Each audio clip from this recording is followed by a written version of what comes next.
Hi, Joy Caffrey here, the creator of the Joyful Healing Clarity Card Collection, and I'm making this little video for tips for therapists, coaches, and healers. If you're a therapist, I want to offer you a couple of other extra suggestions and you're using these cards with your clients.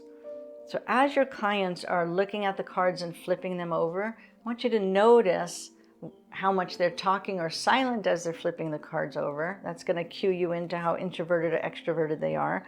I want you to pay attention to if they're pausing or mulling something over. Really watch their facial language, watch their body language. Is their chest opening, closing, are they collapsing? And if you really notice that they did mull over one of the cards, then when it comes to the reflection time, point to that card and say, tell me about this one. And that's when their stories will open up and pour out. When you get to the needs deck and you ask your client to lay out all the needs, really narrow it down to 3 to 5 needs. And then I want you to ask your client, how do you know that need is getting met? Because when I ask my clients how the need for respect gets met, they're going to tell me 10 different things. One client is going to say, because someone gives me eye contact when they're speaking to me. Another client's going to say, because they don't pull out their phone and start texting while I'm talking to them. Another client might say that because my husband doesn't interrupt me when I'm talking. So you want to specifically know how that client feels like that need gets met. So I use the feelings, needs, or body awareness deck at the beginning of the session. And then we do the work that's happening in the session. And then I pull out the Soul Care Strategies deck. So I wait till they've actually processed some of the work that they're doing so that you're pulling out soul care strategies that will actually move them forward from that point forward. So after you've done your session, pull out the Soul Care Strategies deck. Ask them to pick out 3 to 5 soul care strategies that resonate with them based on the material that was just brought up in the session. And then you can ask them for accountability.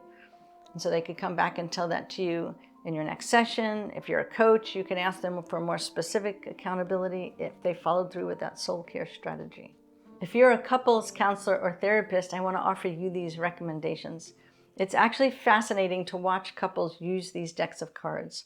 So I recommend that you give the couple the feelings deck and you ask them to go through the entire deck together. If partner A is feeling that feeling, they put it in front of them. If partner B is feeling it, they put it in front of them. If they're both feeling it, the card goes right down the middle line so that it's really easy to see, oh, these are feelings we share, these are feelings that one or the other has. It's really fascinating to watch that because one partner might say, you're not feeling that, and the other partner is, yes, I am. And just the way they even take turns or don't take turns flipping the cards over, you can ascertain a lot of information. One suggestion I have after your clients have laid down the cards is to ask them to stand up and switch places and sit in front of what their partner laid down as their feelings. It offers a moment of empathy and connection. That was role modeled to me by one of my clients, and it was a really beautiful moment, and I now do that with every one of my couples. If you're a coach and you're a little bit shorter on time and don't dive as much into the feelings and working with their feelings, then what I suggest that you do, recommended by a coach to me, is that you split the feelings deck into the comfortable and uncomfortable feelings, because you know your client is coming to you because of those uncomfortable feelings. So have them flip through the uncomfortable feeling cards and then ask them to really pull out just 3 of those cards, so to really narrow it down so you could sharply focus what you want your session to be about. As a healer, I want you to pay particularly close attention to their body language and to your body language.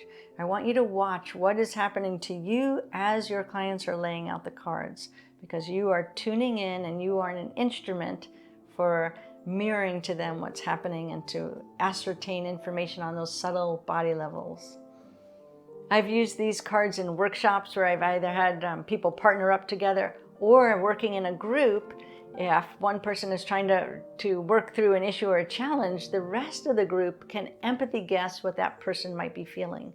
And so you can hand out the whole deck of feeling cards to the different participants and say, hey, if you have one of the feeling cards in your hand that you think the person that is of focus in the group is feeling, go ahead and speak to it, lay it out so that that person can get some mirroring of how it seems that they're feeling based on what the group's reaction is.